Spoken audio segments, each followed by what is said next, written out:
professeur Bonnaz, nous sortons de la session sur l'histoire naturelle des maladies inflammatoires intestinales avec 6 communications.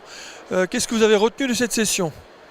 Écoutez, il y a eu une session très intéressante, notamment la première communication qui s'intéressait à la présence des anticorps qu'on retrouve dans les maladies inflammatoires, comme des anticorps dirigés contre certaines bactéries qu'on connaît comme les ASCA, les antisébires ou MPC, et qui montrent qu'en fait ces anticorps peuvent augmenter déjà avant le diagnostic et que sont des facteurs de complications de la maladie, notamment au point de vue du phénotype sténosant pénétrant.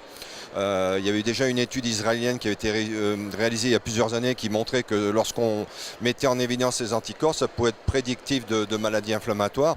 Et donc ça me paraît intéressant de screener ces anticorps. Et chez l'enfant, on a des données comme quoi lorsqu'on a une multiplication de ce type d'anticorps, on a des formes plus sévères.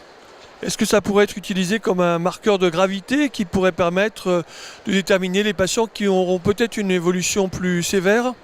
Oui, je pense. Enfin, c'est ce qui a été un peu démontré dans cette étude, ou tout du moins envisagé.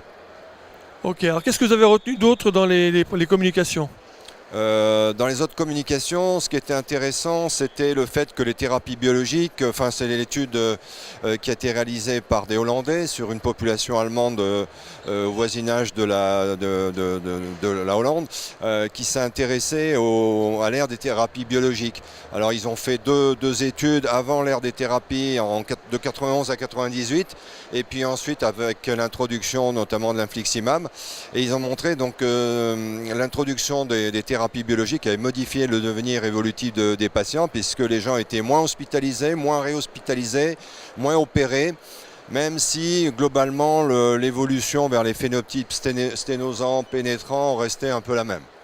Donc ça, on avait quand même cette impression clinique, donc c'est une des premières fois que c'est vraiment démontré par une grosse étude. Oui, c'est une très belle étude, hein. Il y a eu 2 présentations en une seule. Et de toute façon, quand on discute avec nos collègues chirurgiens, c'est ce qu'ils nous disent souvent, c'est-à-dire qu'on opère moins les patients. Enfin, c'est déjà l'impression qu'on en a, où on opère ceux qui sont beaucoup plus compliqués ou réfractaires au traitement, notamment biologiques.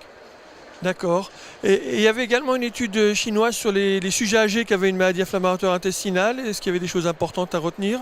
Oui, alors ils ont divisé leur population en patients avant 60 ans et après 60 ans. Ils montraient qu'en fait, les gens qui avaient une rectocolite hémorragique après 60 ans avaient le même type de topographie, le même type de sévérité.